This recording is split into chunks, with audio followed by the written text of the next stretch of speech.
que la personne est déjà morte. Ils ont tellement insisté, le médecin a refusé. Je crois qu'il y a eu peut-être un autre médecin qui était venu, je ne sais pas. Et le mari de Becky et le frère Bokele ont insisté encore. Le médecin a dit ok, tu vas entrer, mais n'écris pas. Et ne fais rien. Parce que tu tiens à entrer, entre. Et le frère est entré. Tout ce que je vous raconte ici, Becky est déjà morte. Elle aussi, elle ne le savait pas. On lui a raconté ça. Nous sommes heureux parce que nous sommes dans la foi apostolique. Alors le frère Alain est entré. Il a trouvé que Becky était déjà mort. Il me dit, Seigneur, qu'est-ce que je dois faire? Sortir pour aller dire aux gens que Becky est morte? Il a dit, Seigneur, comme tu m'as permis d'entrer ici, je ne sors pas tant que Becky ne bouge pas. Alors le reste, j'appelle la sœur Becky de venir donner les témoignages de là où elle était. Pendant que le frère Alain était dans la salle de soins intensifs.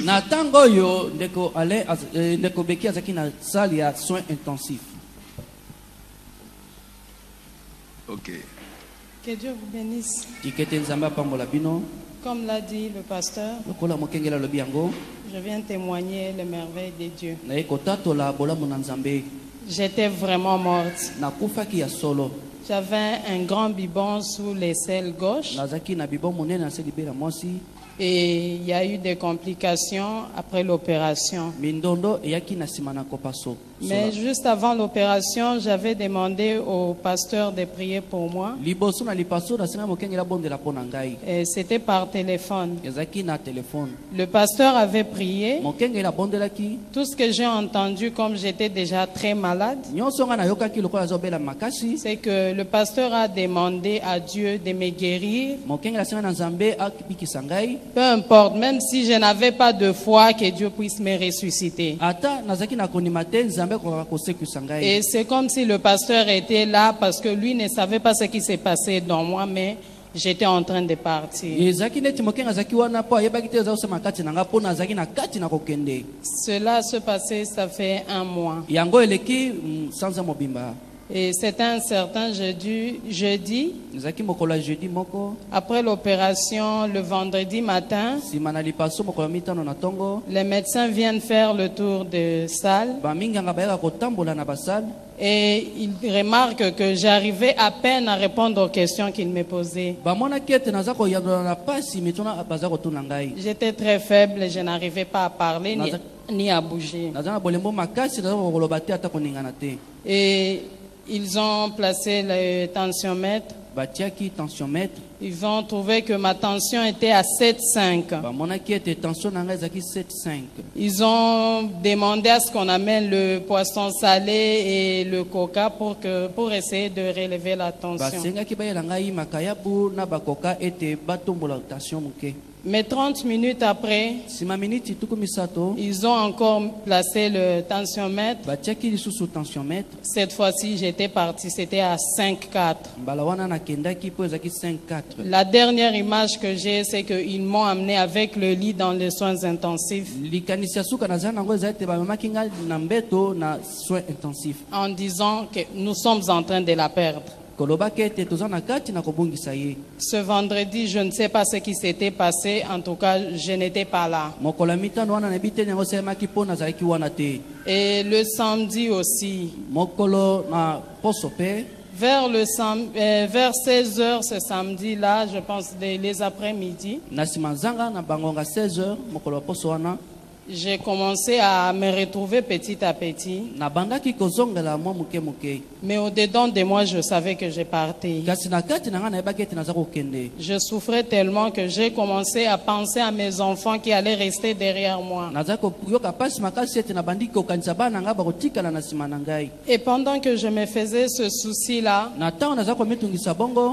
je me suis vu, j'étais au-dessus dans la salle. Mon esprit avait quitté mon corps. Et j'ai vu une béquille étalée sur les lits. J'ai vu béquille, je me suis vu étalée au lit.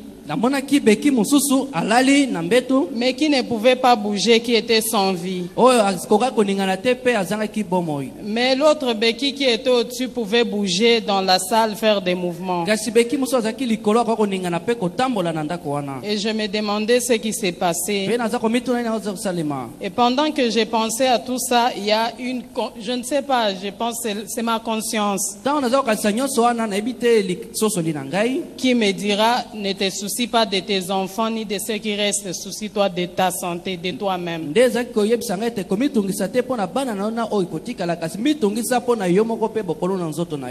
Mais bien aimé, j'ai commencé à voyager. Je ne sais pas par où j'étais passé parce que j'étais au-dessus, mais je ne sais pas par où j'étais passé, mais j'ai commencé à entrer dans le noir.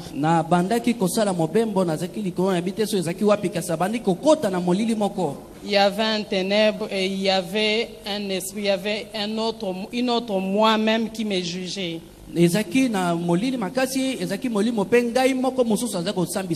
Il y avait moi qui me disait, qui me montrait ce que j'ai fait. Donc toute ma vie a défilé devant moi. Pendant que ça défilait, j'avançais dans le noir. Et j'avais de plus en plus du mal à avancer ni à bouger. Mais cette conscience-là m'appelait, me traitait de tous les noms. Il m'appelait menteuse et je me disais pourquoi il me dit ça, mais il y avait toujours un film qui suivait après ce qu'il me disait.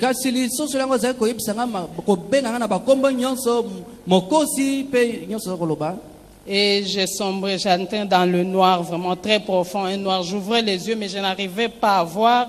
Je n'arrivais pas à... Donc il n'y avait rien, il n'y avait que le noir qu'on pouvait toucher.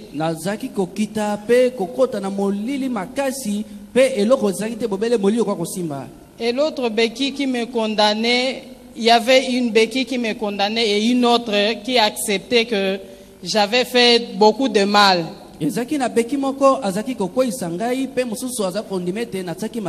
C'était comme un jugement pour moi. Et là, dans ce noir-là, je me suis agenouillé, j'ai commencé à pleurer. J'ai commencé à crier, mais personne ne pouvait m'entendre. Et j'ai commencé à demander pardon. Je disais à la personne qui me parlait, aide-moi à ramener même les gens qui j'ai fait du mal, comme ça je vais demander pardon.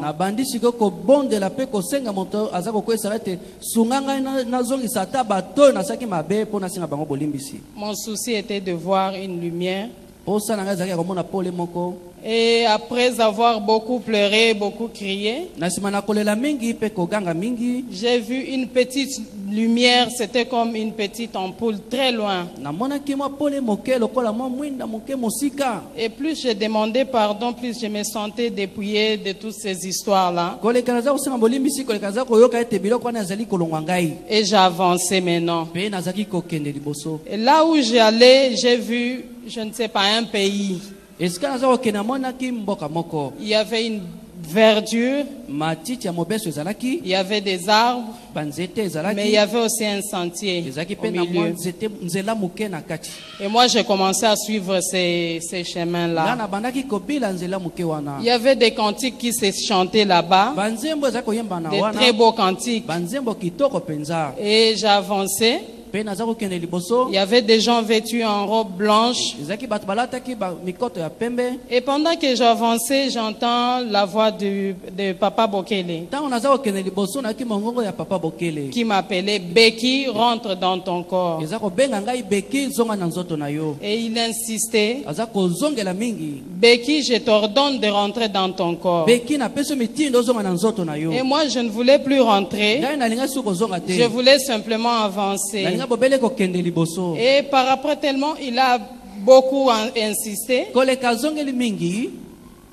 Il a beaucoup insisté. J'ai voulu me retourner pour savoir ce qu'il voulait. Et du coup, il y avait une lumière qui m'a frappé sur le visage et je me suis retrouvé dans la salle des soins intensifs.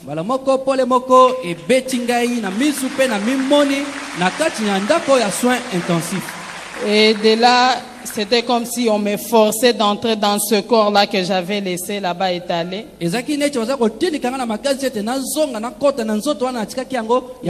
vraiment du mal. Ça faisait trop mal de rentrer dans ce corps. Et par après, j'ouvre mes yeux. Je vois effectivement Papa Bokele devant moi. Les yeux fermés, les mains levées, ne parlant pas. Mais j'ai compris qu'il était en train de prier. J'ai appelé Papa. Et il n'a pas répondu. Et quelques minutes après, il a ouvert les yeux, il a baissé ses mains. Et il m'a fait seulement les signes: c'est fini. Je l'ai vu se retourner. Il a dit merci au docteur et il est parti. C'est par après le dimanche, et on me fait sortir des soins intensifs parce que ma tension était déjà stable. Et le mardi, je suis rentré à la maison chez moi. Mais quand j'ai causé avec Papa, après avoir quitté les soins intensifs, Papa me dira que juste après la prière de Papa Bokele, Papa Bokele a dit à mon père que j'allais rentrer chez moi ce mardi-là. Et c'est alors que les médecins m'apprendront que j'étais morte et qu'ils ne pouvaient pas laisser entrer Papa Bokele comme l'a dit le pasteur. Mais Dieu, dans sa grâce, il a permis que je sois encore une fois devant vous. Dans tout ça, j'ai compris que pendant que nous vivons sur cette terre, il y a à l'intérieur de nous, il y a quelqu'un qui voit tout ce que nous faisons. Il y a nous-mêmes qui enregistrons ce que nous faisons et qui nous revient par après comme jugement. Je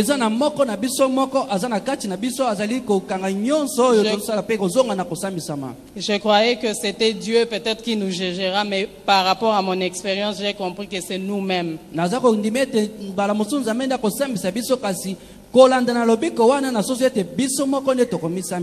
Que le Seigneur bénisse.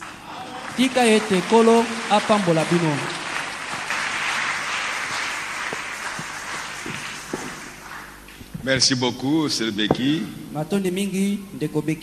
Donc, comme elle l'a dit, toute sa vie défilait devant elle. On pouvait lui montrer que tu es adultère.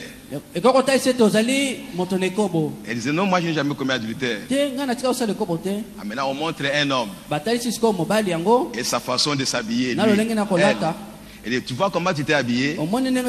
Cet homme-là t'a convoité. Donc c'était un jugement terrible. Donc la parole de Dieu est la vérité. Restons avec la parole et demeurons dans la parole. Le reste, c'est Dieu qui connaît. Mais Dieu est réel. Donc c'est une expérience qu'il a vécue. Et nous pouvons aussi dire, comme au temps des apôtres,